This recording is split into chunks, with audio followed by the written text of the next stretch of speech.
This podcast is sponsored by ebookit.com, self-publishing solutions for the independent author and small press. Visit us today at ebookit.com. Welcome to the Toastmasters podcast, the official podcast of Toastmasters International. Hello, everybody. This is Greg Gazin. Now, folks, when someone you love says you can't do something, you can take it at face value and accept it, or you can look at it as a challenge. And our guest today has taken the latter road. Diana Robertson is an award-winning speaker, communication skills trainer, TEDx speaker, and coach, and founder of Skills Me Academy, one of UK's top virtual schools for developing soft skills. Having been a shy and quiet introvert herself, she has devoted her life to helping people unleash their potential with the power of communication skills. Diana has been a Toastmaster since 2016 when she joined World Surfers Toastmasters in Moscow, Russia. Since then, she's taken on a number of leadership roles, including PR manager for the clubs in Russia and the director for District 91's first virtual conference in 2020.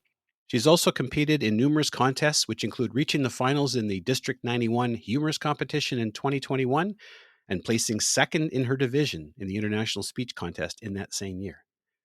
And Diana is currently a member of Riverside Communicators in London, England. Diana is also featured in the February 2023 issue of the Toastmaster magazine Member Moment entitled A Daughter Defies Expectations, Leadership Lessons Help UK Member Prosper by Paul Sturman. Speaking to us from London, England, Diana Robertson, welcome to the Toastmasters podcast. Hi, Greg. Hi, everyone. Now, Diana, I'm sure listeners are intrigued by the title, the main title, Daughter Defies Expectations. So let's just kick it right off with your father is an entrepreneur, as it says in the article. You wanted to follow in his footsteps. You told him so, and you were crushed by his response. Tell us a little bit about what happened. Sure. So you see, Greg, I love my father dearly, by the way. Just to be clear, anything I say today, it's despite any potential disagreements with him, I still love him dearly. And he taught me so much and he helped me become the person I am today, just to be clear. But what happened is that since a young age, I have been hearing him say, the only way to succeed in life is to become a business owner. That's all he said all the time, because that's the route that he chose and that's the route he succeeded in. And every single time I would hear him say, oh, Diana, never work for other people. Never work for other people. It's not as great as just working for yourself. Having been hearing that since a young age, I established in my mind a clear connection between entrepreneurship and success. And all I could think of is that one day I will also become an entrepreneur.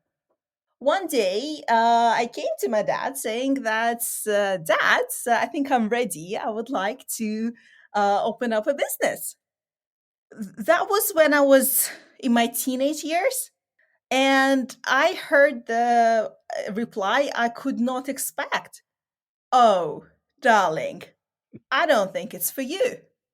I was like, what do you mean? But that's what you said all the time. You said the best thing in life is to create your own business and to work for yourself. Yeah, I said that, but that doesn't apply to everyone. I'm like, what do you mean? Then, sorry, but you just don't have the personality for it. You're too quiet, you're too shy. A business person needs to be tough, needs to be great at communication, needs to have charisma. And I'm sorry, these are all skills you don't have. So why don't you find something else? Or no, I know, I have a great idea for you. I have a great business proposition. Why don't you go out there and find a rich husband? That would be the best return on investment ever. Can you imagine, Greg?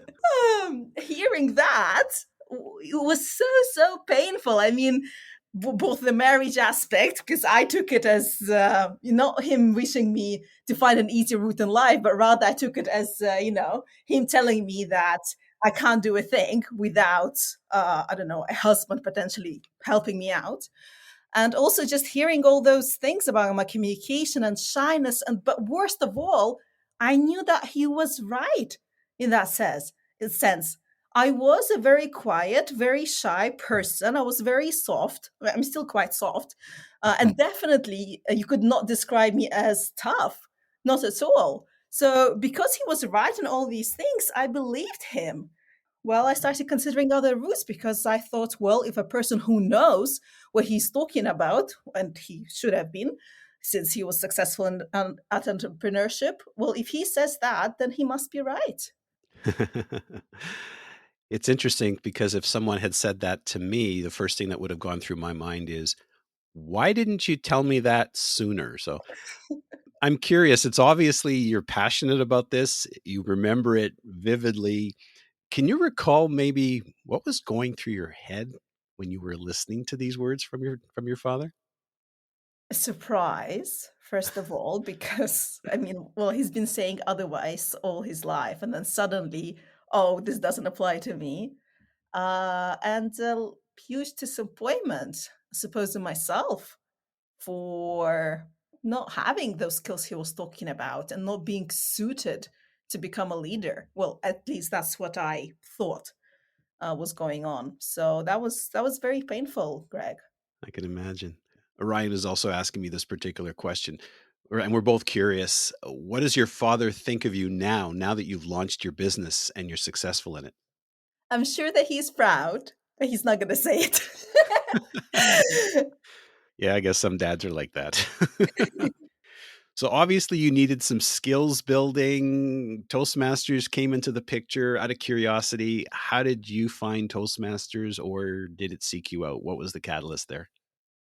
I think that at a certain age, I just realized that, well, all of these things that my dad said were true, but especially in terms of communication skills, but not only in business, but in general. I realized that I'm not very outspoken. I'm not very persuasive. Quite. I'm very quiet. Well, I was very quiet. Seems hard to believe, yeah. I know. I hear it all the time now. I started facing struggles when it came to different aspects of life. So, for example, even when I was looking for an internship, I realized that I could not pass the interview stage at all. No matter what I did, I would pass through pretty much every single stage of the recruitment, but then I would never pass that interview stage. So that was kind of a red flag for me that something is going terribly wrong, because how come I'm not getting a single internship when I'm the top of my class, or nearly I was in 10%, top 10% of my class? I mean, that shouldn't be the case. Right. Something is going really, really wrong.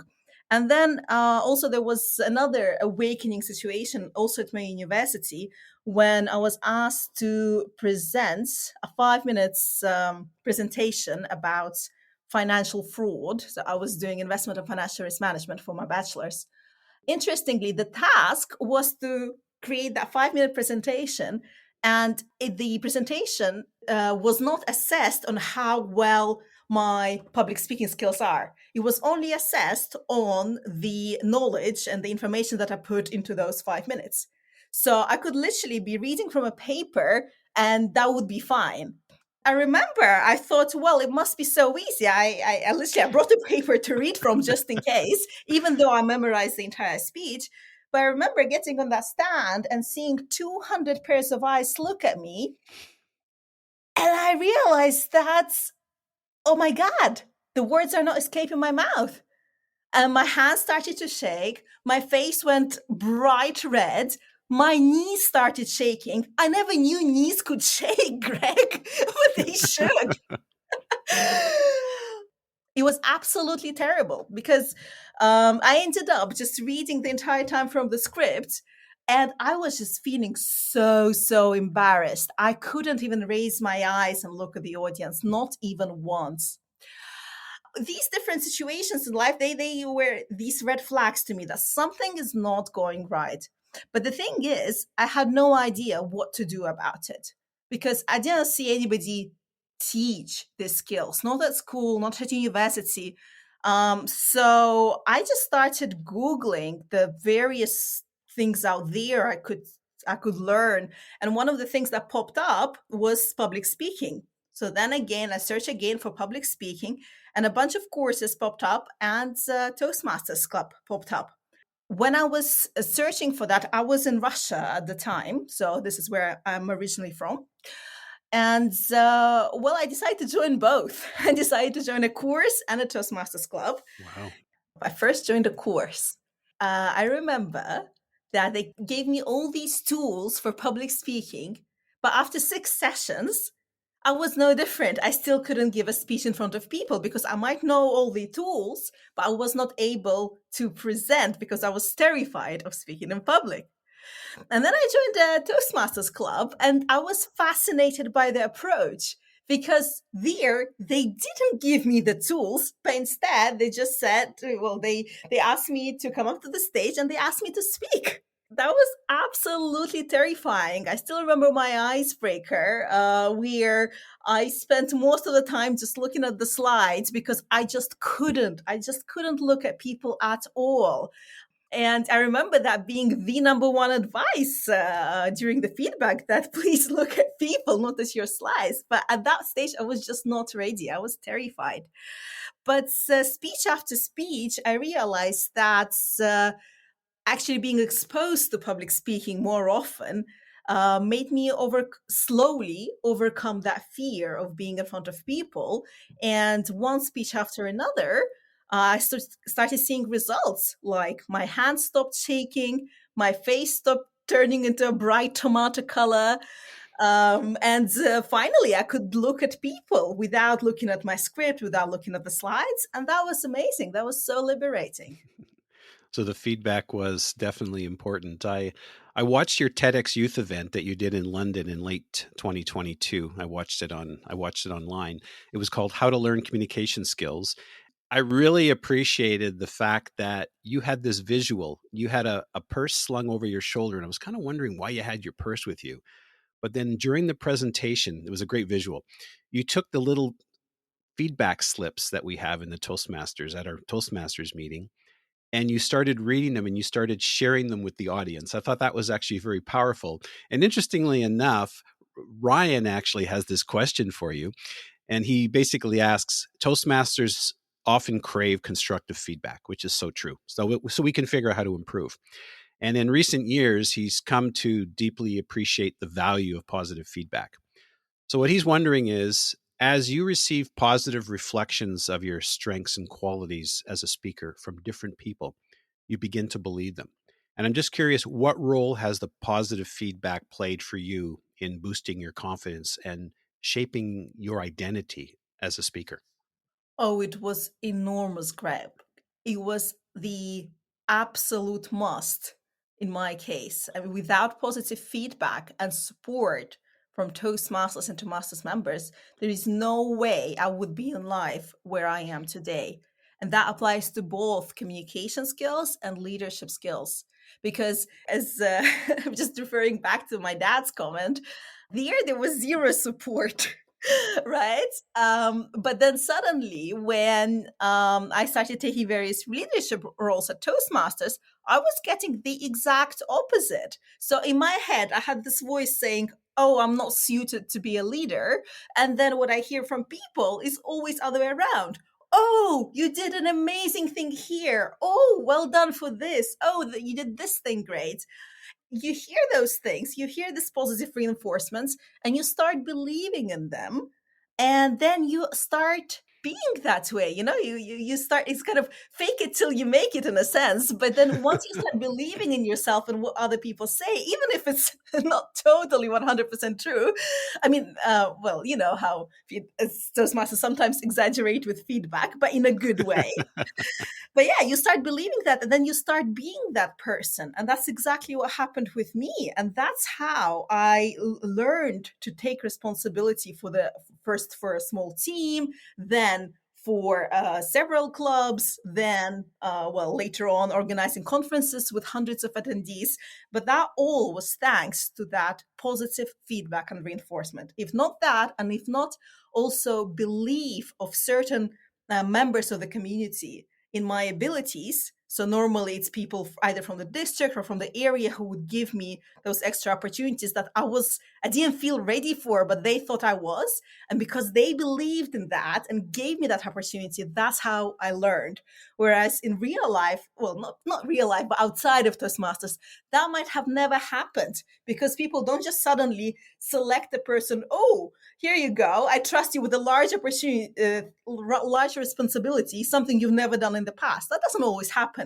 But in Toastmasters, it happens all the time. And that's what helps you succeed, and that boosts that confidence and builds those skills.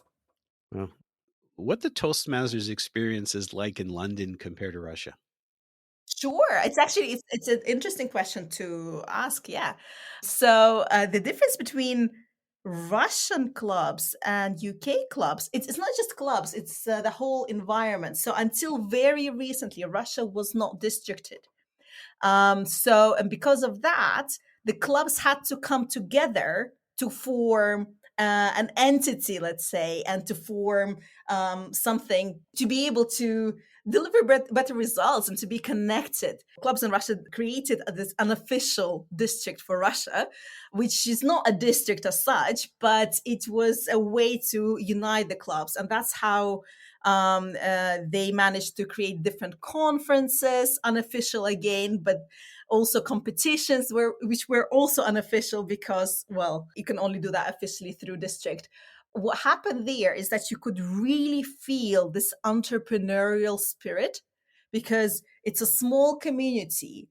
It's several clubs coming together. It's, well, a whole membership base back then was, I don't know, about 100 maybe in Moscow and St. Petersburg, maybe a bit more. The point is that it was a very close community.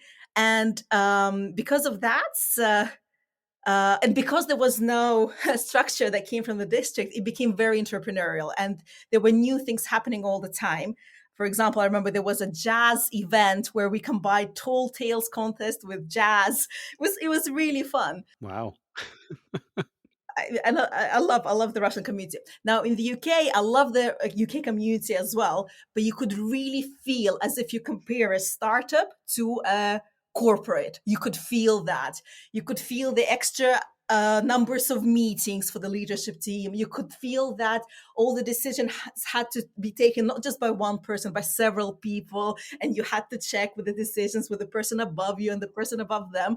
So you could feel the corporate feel versus the startup feel. I would say Russia versus UK. That's a great analogy and spoken like a true entrepreneur, comparing a startup to corporate. That's just phenomenal. I was originally thinking you started practicing until you got to the real thing, but either way, that's phenomenal. I'm curious about something you said in the article, Diana. In the article, and I'll quote here, it says, "I realize there are some qualities in leaders that are way more important than, I don't know, being tough." Mhm.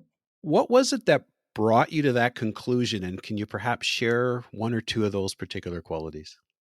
Sure. So, you see, Greg, despite being trusted with bigger and bigger responsibilities, so as mentioned, he was first leading a club for a year, then leading the PR for Russia, then being a conference director in Russia first, and then helping with other conferences and events in Russia, and then moving to UK to the conference director or conference chair for D91. Throughout this process, I was still, of course, every now and then doubting myself. So what I did is I would always, after any role, after completing it, I would be asking for feedback, for anonymous feedback from my team members. Hmm. So I would ask things like, what are the things that you liked about my leadership style? What are the things that I could improve? I could start seeing a pattern there of the qualities that they mentioned that they liked in me. And toughness was not one of them because I don't associate myself with that at all. But then there were things like empathy. There were things like mentoring. There were things like support, believing in members and trusting them with responsibility. So not micromanaging, in other words. So qualities like that, and they were repeated every now and then. And now, when I look at those qualities, I actually understand it perfectly. And I mean, if you think, Greg, of any a good manager that you ever had, maybe, or maybe a great leader that you had to deal with, you'd also maybe not necessarily think of toughness as a number one quality that they need, but maybe you'll think the qualities that you liked in them would be more kind of these soft skills, nice, humane skills, again, like empathy, supporting, mentoring, things like that. So that's what I discovered. That's great, because so often we focus on the feedback with respect to the communication side of things and probably not enough on the leadership side. So that's great of you for being able to ask that. Of course, in pathways, we're seeing that a lot more aspects looking at leadership. But again, looking for feedback in leadership, I think, is actually great. Wow, we have covered so much material. Our time is slowly coming to an end. I want to hear more, but I guess for now, your venture, the Skills Me Academy, can you tell us a little bit about that? Sure. So, Skills Me is a virtual school for developing communication skills. We're one of the top virtual schools for that in the UK. And what we do is that we teach different soft skills and different communication skills, but which are complementary to the Toastmasters curriculum. So we're not competitors, we add extra things that are not covered by pathways. And what we do all the time is hold free workshops where we discuss various communication skills like storytelling, confidence, charisma, things like that, leadership. And if you're interested, feel free to check out skillsme.co.uk, where you will find all the various workshops we have, which are absolutely free. So that's how you could find us. We'll certainly add that into the show notes. Thank you so much, Greg. Now, if someone wanted to reach you directly, is this the best route, or is there a better way to go? If somebody wants to reach me directly, so not through the company, then the best way would be to find me on LinkedIn. If you type in Diana Robertson Skills Me, I will be the only one who should pop up. And if you just connect with me, or and when you connect, just write a message. What's it regarding? Just so I know.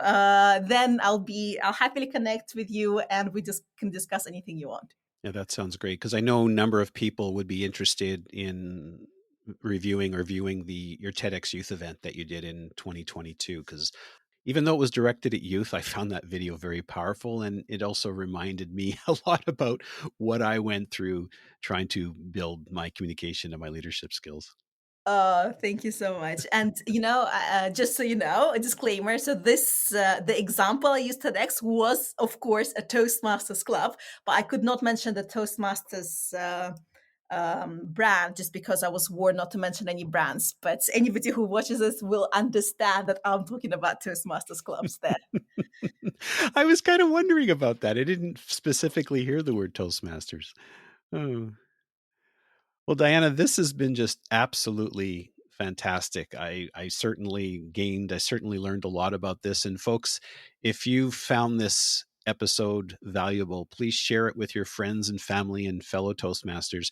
You can find the Toastmasters podcast at toastmasterspodcast.com, toastmasters.org, Google, Apple, Spotify, pretty much anywhere you get your podcasts. And don't forget to read the article, the February 2023 issue of the Toastmaster magazine. It's the member moment, written by Paul Sturman, entitled "A Daughter Defies Expectations. Leadership Lessons Help UK Member Prosper." Diana Robertson, it's been an absolute pleasure. Spasiba. Thank you so much, Greg, and thanks everyone. Bye-bye.